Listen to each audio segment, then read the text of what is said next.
xam ni yéenay bàyyi xel seen site internet bii di Thiès 24 niñ ko tàmbalee ce matin ñëw aussi ànd ak yéen ci forum bu am solo fii ci chambre de commerce ji yëngu nag ci lépp loo xam ne dafa jëm ci wàllu entrepreneuriat ñu am cofeel ak mbégte di toog ak nga xam ni moom mooy le directeur nga xam aussi moom mooy responsable bureau régional di Oumar Tandian ak Malick Niang distributeur ngir d'après bi ñu paree li nga xamante ni tey mooy exposé bu am solo bi ginnaaw bi ñu la nuyoo bàyyi leen nga nuyoo ak téléspectateurs yi nga xam ne ñu ngi bàyyi xel seen bii di Thiès 24. sëriñ bi salaamaaleykum nuyu naa la nuyu ñëpp ci seen turu ak seen sant dama tudd Oumar Tandian maa nekk responsable bureau régional Enda Ecopop Thiès rafetlu seen jotaay yi tey après suñu rencontre dans le cadre forum mondial sur l'entrepreneuriat maa ngi leen gërëm sant leen. bu ko defee rek xam naa damay ñëw tamit de l'autre côté daal di nuyonte ak ki nga xam ni moom moo nekk responsable yor lépp lu jëm ci wàllu distributeur di Malick Niang maa ngi lay nuyu. waaw maa ngi leen di fay sëñ bi maa leen di ziar di leen nuyu yéen ñëpp di leen ziar yéen ñëpp di kontaan ci programme bi ñu déroulé soo ba léegi maa ngi tudd Malick Niang distributeur ñu dëkk Mbour. maa ngi leen di sant bu baax a baax. d'accord tey tamit mu nekkoon bis bu spécial ndax gis nañ ni forum bi yaatu woon na. donc ñu gis ci bari participer ci mais tey bu ñu doon présenter rek projet bi ak ci ban orientation ak tamit ci ban domaine ngeen di liggéey pour nga xam ne tey mi ngi seetaan su bëggoon a xam lan mooy sababu bis bi ak pour bu ñëwee mën a am des informations par rapport ak forum mi nga xam ne tey am na fu mu ñu yóbbu feneen foo xam ni ñi fi ñëw teew ñëpp am nañ ci cofeel bu yaatu. jërëjëf balaa ma présenter projet bis bi mooy forum. bu ñu def tey maa jaar tuuti rek ci projet bi projet yi dama tudd RFA projet renforcement renforcement pour la croissance des ventes des foyers améliorés. projet bi lancé nañu ko ci fii Thiès région de Thiès depuis le 17 juin 2021. objectif mooy que ñu gën a jàppale waa distributeurs yi ñu yëngatu ci domaine des foyers améliorés pour que foyers améliorés yi gën a nekk accessible ci communauté yi dans les ménages.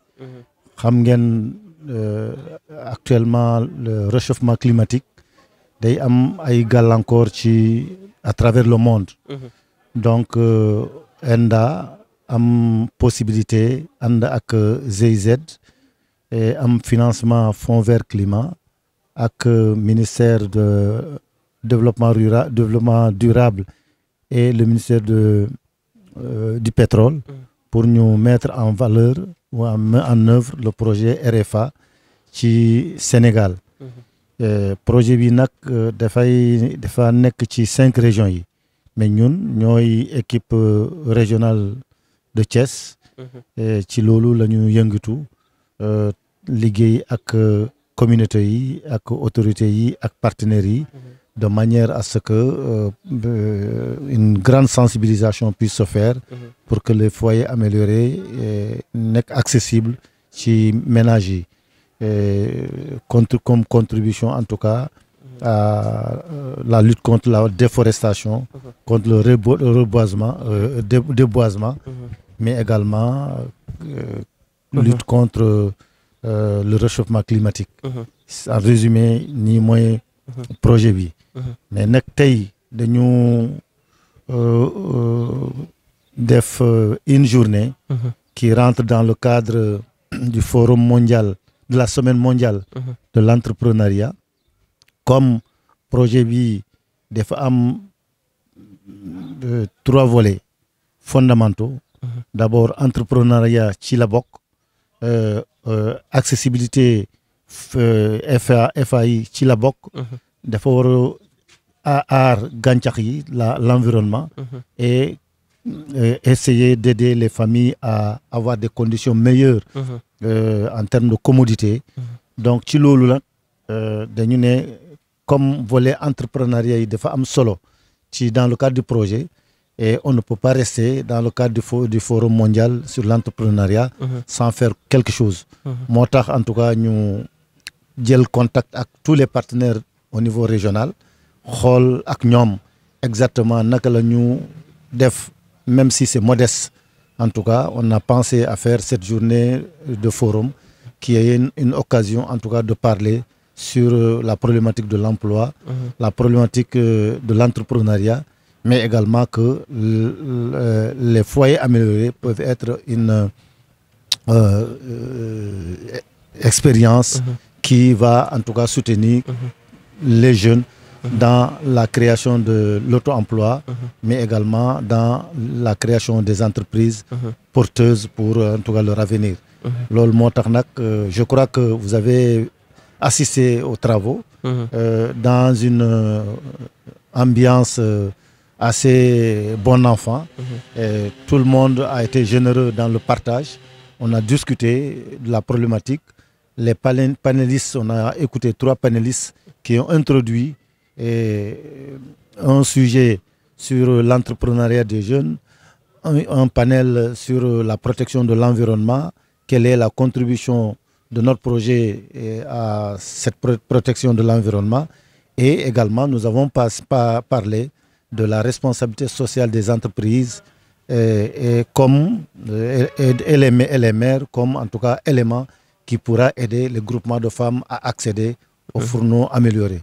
Voilà entre autres questions sur lesquelles waxtaan nañu ci, et je crois que les réponses en tout cas ou les discussions ont été à la hauteur de ce que nous attendions de la journée. D'accord, xam naa balaa ma ñëw ci Malick Niang comme ni nga ko développé par rapport ak contenu bi ak la ñu tax a jóg, et surtout ñu gis ci benn aspect muy développement local. Donc su ñu aussi développement local tey Sénégal li ñu seetlu woon mooy bien vrai que avant ñuy am ay fourne jàmbaar nit ñi aussi ni ci ëpp dañoo utiliser ay cuisinières ak yeneen appareils yoo xam ne pour mën leen permettre. Est-ce que donc cette fois-ci tamit d'après qualité bi ci wàllu liggéey bi ak orientation par rapport ak fourne jàmbaar, ndax fourne jàmbaar yàgg nañ ko dégg, mais est-ce que tamit fexe ngeen ba mu adéquat ba mu nekk loo xamante ni ci koy utiliser dina ko mën a jàppale ba besoin bi nga xam dina ko am ba dootul mën a sawar pour joggaani di utiliser beneen produit ou bien beneen appareil boo xamante ni que nekkul que waa Sénégal ñoo koy liggéey. Une bonne question. Je crois que junj naa ko léegi ma ne dañu ànd ak GIZ Ndev dans la production. Xam nga ñaar fànn la. Il y a la production, il y a la mise à disposition au niveau des foyers, promotion. Ñun dañu liggéey ci promotion. GIZ day jàppale ñi la production. Donc on a fait en sorte que quand on va faire demande et l'offre, à ce qui va être mis à la disposition des ménages, des distributeurs, que ce soit un produit de qualité. Moo tax fourneaux yi ñu mettre dans les ménages, c'est des fourneaux de qualité labellisés, et parce que GIZ a travaillé depuis de longues années à la modélisation, a soutenu les forgerons, en tout cas ceux qui sont dans la production, à ce que véritablement lu ñuy produire mu bañ a nekk rek ay produits wuya 2 3 trucs mu yàqu. Au contraire mu am qualité boobu nag mooy assurer sécurité yi dans les ménages, mais également durabilité yi dans l'utilisation. D'accord, foofu aussi bëgg naan dugg fa parce que tey buñ bëggoon xam yan conséquences ci l'utilisation du bois de chauffe bi moo ci mën a am. Xam nga bu ñu nee désertification, il y a 2 phénomènes. Désertification, il y a l'effet naturel, mais il y a la désertification, l'action de l'homme. Xam nga dañu utiliser ay matt, dañu utiliser ay charbon. Yooyu yëpp day contribuer à déboiser les forêts. Donc on veut que les fourneaux Jambar qui ont une utilisation rationnelle du charbon et du bois contribuent à ce qu'on utilise moins l'énergie combustible.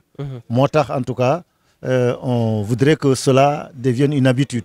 Parce que fourneau traditionnel, généralement, si tu fais la comparaison, boo defee comparaison entre fourneau traditionnel et fourneau Jambar, tu vas voir que la différence elle est beaucoup elle est grande.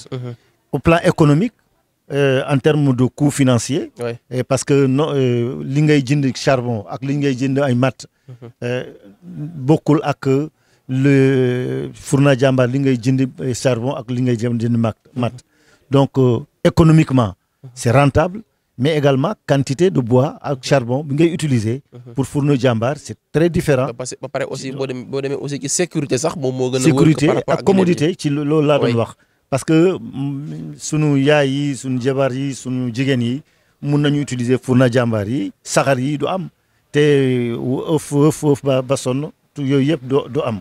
donc question de sécurité am na question de confort am na. mais question économique tam am na. d'accord c'est moo tax en tout cas dañu bëgg dans les familles dans les ménages. ñu xam intérêt yooyu. ñu utiliser.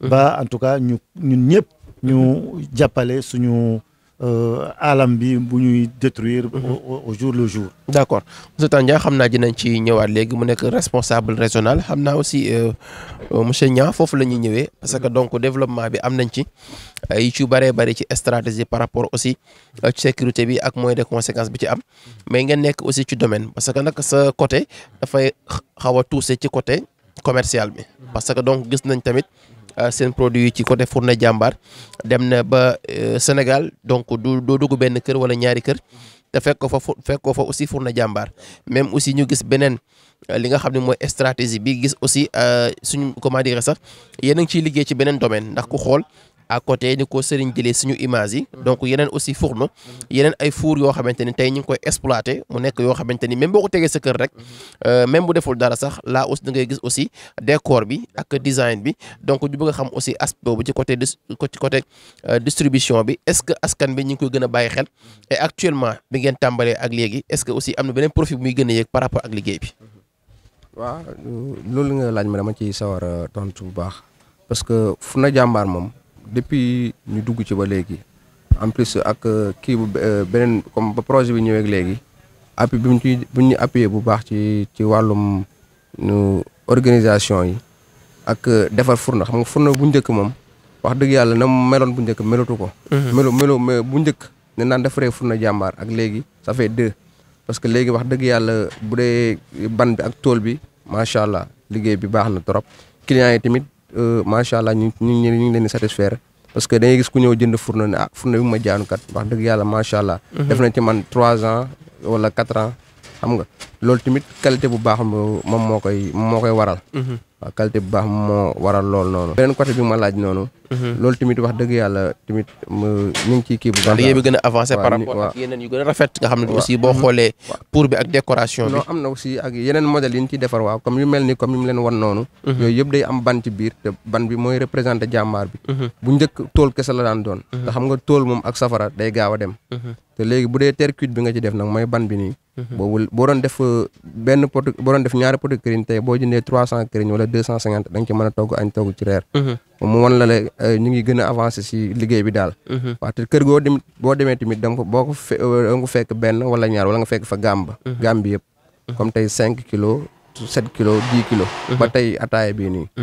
tax na daal ñu ngi ciy avancé bu baax. est-ce que tamit ci wàllu liggéey parce que bu njëkk tamit nit ñi pour ñu am Fourna Jambar doon na xaw a jafe tuuti donc foog nga dem aussi ci yenn grande espace yi ou bien ci marché yi est-ce que tamit ci côté bi nga nekk en tant que responsable distribution bi est-ce que yéen a nga fexe tamit am ay véhicules yoo xam ne dinañ déplacé wu pour aussi client bi bu bëggee fourneau ñu mën a déplacé wu daa koy livrer et en même temps aussi est-ce que tamit ñi ngeen di jaay fourneau bi am na ay communication yoo leen di jox orientation par rapport li nga xam ni kat nii ak ni nga koy doxalee parce que aussi jaay nit baax na mais nag mu xam suy boyal nii lay boyalee suy taal nii lay taayee parce que nag ku ne xam na ne aussi comme ni nga ko waxee fourneau bi ñaari moo ko sekk dafa am aussi ban am tool mais comme aussi ñaari matières yoo xam ne aussi ñoo ko sekk te liñ ci ëppal solo dinañ ci ñëwaat léegi ci monsieur Tandian mooy ñi ngi promouvoir par rapport li nga xam ne Sénégal am na ko ci côté entrepreneuriat nga xam ne tey amul lenn loo xam ne ñu ngi koy joggaani par rapport ci ñaari matières nga xam ne yëpp moo ko mën a liggéey donc kon aussi loolu c'est quelque chose boo xamante ni est-ce que yéen a ngi ciy bàyyi xel pour fexe ba nit ñi am ci accès mën ko jënd en même temps nag ci côté yaxanal parce que économie bi c'est très important que nit ki bëgg benn affaire tamit war na oyof ci moom am prix bu abordable bu fekkee aussi këriñ bi ngay jënd dina yomb prix bi mu moins cher mais li ngay jëndee aussi fourneau bi mu xaw a cher su boobaa aussi est-ce que ndimbal bi dina amati foofu. dëgg la waaw loolu dinaa ci sawar a tontu bu baax parce que boo xoolee léegi moom nit ñi am nañ ci accessible bu baax parce que depuis projet bi ñëw Enda Ecopop ñëw dañu gunge ci ay caravane dañu gunge ci ay animation vente yi bu mel ni comme zone bi nekk ñun Mbour bàyyiwul ñu benn yoon parce que chaque jour ñu ngi ñëw dañu luyeel ay oto dañuy yebal fourneau ñuy dem dëkk mel ni ay Fissel ay Joal yooyu yëpp ñu ngi dem di leen fekki di leen jox fourneau bi te ñoom bëggoon nañ ci mais duñ mën a am accès pour mun cee am. léegi bu ñu demee ñun dana dem ba fexe am ci groupement yooyu noonu ak kii ñi nga xamante ni bëgg ñoo yëngu ci wàllum fourneau yi. ñu jëm leen a convaincre ba nga xamante ni ñoom ñu ngi ciy gis seen bopp tey. waaw beneen côté bi nga xamante ni mooy côté sécurité bi ak tamit jaay la nga xam noo koy utiliser ba fourneau bi mën a yàgg ci yow loolu tamit ñu ngi ciy def ay jéego bu baax comme tey boo xoolee lii ban ak tool ñoo ko seq buñ la jaayee dana am na benn fiche bu mu daan ànd ak. fiche nag des fois day am rupture mais dañ lay expliquer ne la lii waroo ci fëgg. waroo ci toj këriñ. waroo jël cin bi tamit di ci def kii di ci kii expliqué la waa mode d'emploi bi noonu. ba tax na tamit ñoom loolu tamit ñu ngi koy sàmmanteeg bu baax ba nga xamante ni ku koy jënd tamit day durer ci moom yenn durée yu yàgg yi daal. d'accord monsieur Tandian xam naa tamit fi muy ñëwaat léegi donc bien vrai que état nit mënul liggéey aussi te état du ci am responsabilité ak mesure d'accompagnement bi état ji def mais tamit ni ñu ko waxee léegi ku ne xam na ni yaa ko signalé léegi ndaw yi dañuy am problème pour am xëy. te aussi mu fekkee aussi tamit da ngeen def projet boo xamante ni entrepreneuriat la te li ci ëpp mooy femmes yi li ci ëpp ay groupement la ñu nekk ay avec ak yenn organisation mais souvent ñoom xaalis bi ñuy gagné dañ koy jëlal di ko delloowaat ci ay cérémonie est-ce que tamit tey femmes yi ñu ngi am avantage di jël seen alal di ko investir ci projet bi pour di mën a jënd ñoo xam aussi bu ñu jëndul ñu mën a produire loo xam ni da leen mën a jural leneen ba ñu bokk ci aussi ñi nga xam ne tey dañoo seen entreprise par rapport que ñu ñëw daal di jënd. jërëjëf ci sa question yi bu am solo la parce que bu ñu nee entreprise dañu poser question de développement. parce que dañu ne groupement de femmes yi ñun ñëpp xam nañu seen taxawaay ci développement. kër yi bu ñu amee ay jàmm généralement ñoom am na rôle bu mag bu ñu joué. moo tax dañu ne l'entrepreneuriat à partir du projet. mun na nekk parce que boo xoolee ñun suñu objectif d'ici suñu première phase. dañu war a def ci famille yi à peu près 54,000 fourneaux jàmbaar. xam nga loolu am na lu mu laaj. dafa laaj xarañte teef mais également dafa laaj activité intense. moo tax dañu ne filière FA mun na nekk une filière rentable de manière à ce que ñi yëngatu ci filière boobu ñu am une activité créatrice de revenus ou génératrice de revenus et nous pensons que en tout cas ci loolu c'est important mais xam nga tam la plupart du temps bu ñu commencé dara activité génératrice de revenus quelle que soit l'activité généralement dañu du am ëllëg te du yàgg du am jeextal parce que capacité de gestion moom tam day poser parce que quelqu'un l'a posé tout à l'heure dañu ne entreprise waroo ñu boole ak famille parce que famille à part la mais entreprise à part la mais boo leen boole rek day am conflit d'intérêt moo tax dañu ne on va travailler à professionnaliser ñi war a nekk ay les distributeurs parce que bu ñu nekkee ay professionnels rek dañu xam l'entreprise xam la famille maintenant les retombées de l'entreprise il faut que mu améliorer conditions de vie ci famille yi moo tax ci loolu nag dañu prévoir organiser leen d'abord ñii organiser daggal leen renforcer leen ba seen organisation gën a taxaw capacité de gestion tam dafa am solo parce que généralement quand on ne fait pas la comptabilité de ce qu'on gagne de ce qu'on investit et des bénéfices et duñu am lisibilité ci li nga am ci loolu tam ci fànn boobu tam dañu leen jàppale daggat leen former leen renforcer leen ba en tout cas activité bu ñu def mu nekk une activité rentable c'est pourquoi les jeunes yi ñu waroo accompagner dañu ne avant toute chose dañu leen regrouper en tout cas former leen renforcer leen ba ñu xam les mécanismes de gestion d'une entreprise et en ce moment maintenant on va leur donner des kits qui leur permettraient en tout cas de mener une activité économique rentable qui aura en tout cas une lisibilité, une visibilité dans son management, dans sa gestion, mais également dans son organisation. C'est pas facile, mais en tout cas, loolu la ñu bëgg parce que nous voulons que ça soit des entreprises durables. Parce que aussi bu ñu nee projet tamit parfois ça demande des moyens surtout yaa ko signalé léegi di ci ëpp ak ndaw yi. Donc parfois dina am koo xam ni à la télé ou bien à travers les images lay gisee donc ces informations bu ko gisee aussi mën na am moom bëgg na bénéficier wu pour am formation boobu formation mooy bëgg a xam que yan mécanique la ñuy defaree pour Fourna Jambar ou bien bëgg a participer ci liggéey bi mais est-ce que tamit kooku su amee formation bañ formé ko nan la ñuy liggéey Fourna bi donc est-ce que tamit wax aussi surtout li nga signalé mooy tenue de la comptabilité. Parce que nit aussi bu fekkee donc amoo expérience ci gestion comment gérer comment s'organiser là aussi même bu fekkee da nga am aussi benn revenu peut-être da nga am problème pour d'investissement boo xam ne da nga ci génn après mais est-ce que tamit bu fekkee ndaw bi nga xam ne ñëw na ak expérience am na ay orientation ñu ko mën a jox pour mu am financement vers les banques ou bien vers seen partenaire ba mën a financer entreprise pour mu daal di mën a dem. Oui, c'est très bien la question xam nga wax naa la léegi. ñun les jeunes yi ak groupement yi ñu bëgg a nekk suñu partenaire et dem rek ba daje ak ñoom. ne dem def leen activités yi. Non on crée des partenariats avec des structures avec des organisations. Vous connaissez ANPEJ. Vous connaissez Conseil de la jeunesse. Conseil de la jeunesse. Et tous ces partenaires dañu doon ànd ak les jeunes. On va utiliser les bases de données. Mais également on a fait des travaux ou des activités à travers les questions de sensibilisation, des activités de sensibilisation. On a parlé des caravanes, on a parlé des animations ventes, on a parlé des démonstrations culinaires. Ñooñu yëpp ay opportunités là ba ñu rencontrer miinante ànd ak les groupements de femmes ak les jeunes. À partir de là maintenant, il y a des jeunes qui se distinguent par l'intérêt bu ñu manifester ci activités yi. En ce moment nag maintenant, on sait que le jeune est animé de bonne volonté de s'engager dans cette activité. Maintenant, on va évaluer avec lui quels sont ses besoins. D'abord en formation, en renforcement de capacité. Maintenant, on va les aider à se former, à être vraiment, à connaître la fonctionnalité d'une entreprise.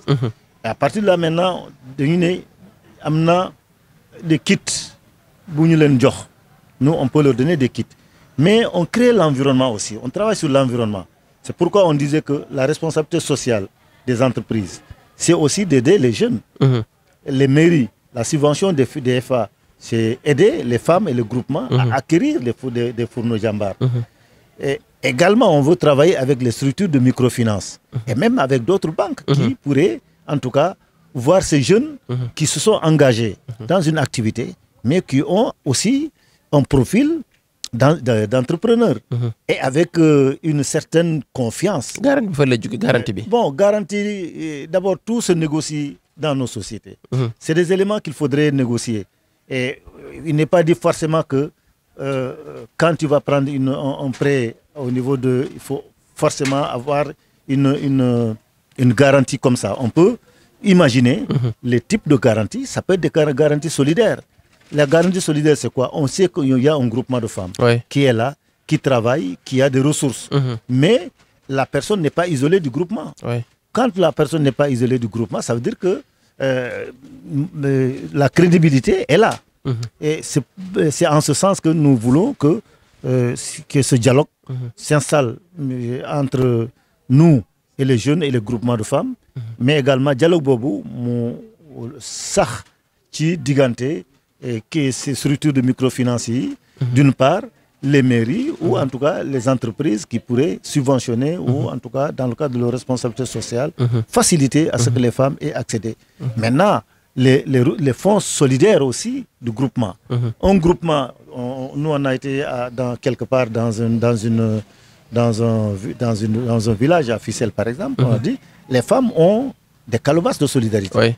Quand ils ont des calebasses de solidarité ou ils ont des fonds de solidarité, ces fonds de solidarité peuvent l'investir. Avant, ces fonds étaient utilisés seulement bu ma amee problème dëj wala ma am ngente ñu abal la. Mais on peut reconvertir ces fonds à ce que ñu utiliser ko rentablement comme une activité qui génère des revenus pour les individus, mais également pour le groupe. Donc, on n'est pas fermé sur les stratégies. Donc, on discute, on travaille avec les jeunes, avec les femmes, pour que chacun donne son idée et sa vision. Et ci loolu nag, on va trouver à chaque fois une solution. Ce qui est valable pour moi n'est pas valable pour toi. Ou ce qui est valable pour l'autre n'est pas valable pour l'autre. Cas par cas, dañu essayer xool exactement naka la ñu fexe ba en tout cas les activités deviennent des activités rentables. Fexe ba les fourneaux jàmbaar dugg ci ménage yi.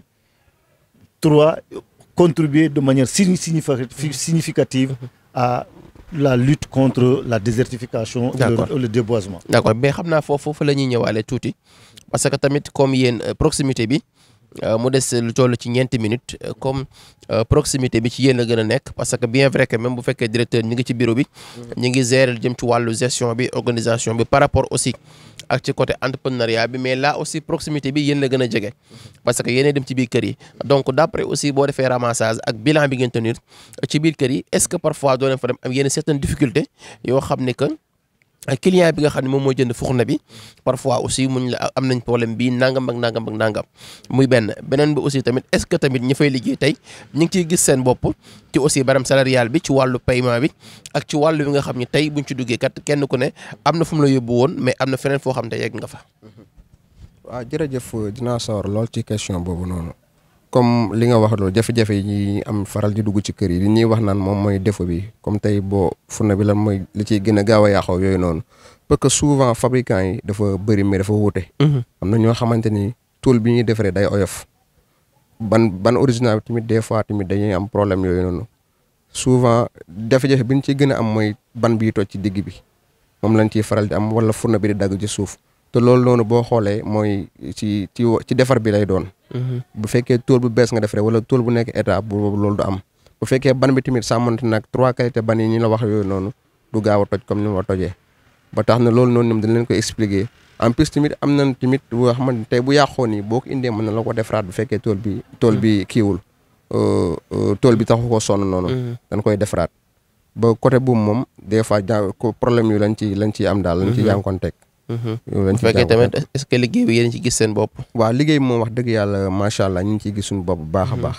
waaw ñu ngi ciy su ko defee ma remercier la bàyyi nga tàggatoo baax waaw maa ngi leen di sant yéen ñëpp maa ngi leen di sant surtout waa Thiès 24 ak waa projet Enda Eco Pop mi ñuy jagleel tey bés bi ñu ngi leen di sant bu baax a baax daal di sant sama papa bi di ko ñaanal gudd fan ak wér-gu-yaram daal maa ngi leen di sant yéen ñëpp. monsieur Tandia ñu amoon tamit mbégte ak plaisir rek peut-être bu fekkee am na loo bëgg a souligner tamit nga daal di tàggatuwaale ak suñuy téléspectateurs. waaw c'est un plaisir partagé ça nous donne l'occasion de remercier Thiès 24 ci l'occasion bu ñu offrir tey parce que ngeen ñu offrir benn occasion ñu mun a jàkkaarloo ak nos téléspectateurs. Ça c'est un élément bon pour dire aux Thiessois et à la communauté dans son ensemble que en tout cas ñun au niveau de Enda Eco Pop fexe nañu ba installer le projet. Mais on veut faire une rupture dans la démarche dañu bëgg projet bi mu bañ a nekk un projet de Enda Eco Pop mais projet communauté yi ñoo ko moom. bu ñu fi nekkee ñoo ko moom bu ñu fi nekkul ñoo ko moom moo tax dans notre démarche dañu fexe ba en tout cas quand il y a un distributeur on le met directement avec le producteur. Le producteur c'est Endev GIZ qui travaille avec les producteurs. Nous dans la promotion ñun ñoo ànd ak les distributeurs. Donc une fois qu'on met en relation distributeurs yi ak producteurs yi ëllëg bu ñu fi nekkul ça n'empêche pas. Oui. Ensuite dañu mettre en relation les distributeurs et les communautés, c'est-à-dire les groupements de femmes, de manière à ce que boo ko soxlaa rek xam nga fan nga ko war a am. Donc ça c'est l'appel que nous lançons à ce que, en tout cas, ce renforcement continue et que le projet est pour nous tous. Ce n'est pas pour ENDA, ce n'est pas pour GIZ, ce n'est pas pour seulement l'État du Sénégal, c'est pour nous. Chacun doit apporter sa contribution. Merci beaucoup. C'est l'occasion de remercier nos autorités pour les facilités qu'ils peuvent nous faire aussi. Merci beaucoup. ñu amoon nag cofeel ak mbégte bu yaatu doon ànd ak yéen fii ci chambre de commerce ci forum de partenariat bu am solo bi nga xam ne tey tënk nañ fi lépp loo xam ne jëm na ci wàllu ndimbal ak jàppalante ak loo xam ne bu ñu ko defee ci réewum Thiès rawatina Sénégal dina mën a dox loolu moo tax tey mu yaatu woon lool ginnaaw tamit waa ENDA bi ñu ko defee ci yeneen lu toll ci yeneen dëkk yu xaw a takku lool ci réewum Sénégal tey ñu nekkoon ci Thiès ñuy am mbégte bu yaatoo yaatu nekkoon ak responsable régional bi di ki nga xam ne mooy monsieur Omar Tandian waaye responsable distributeur bi jóge ba Mbour di Malick Niang lañ àndaloon ci waxtaan bi ñu sant leen bu baax gërëm leen remercier bu baax Serigne ci caméra bi ci coordination ak réalisation bi suñu papa Mbaye Samb di remercier bu baax a baax ki ma accompagné tey di Alioune Ndiaye di leen jox rendez-vous incha allah ci yeneen daja jërë ngeen jëf.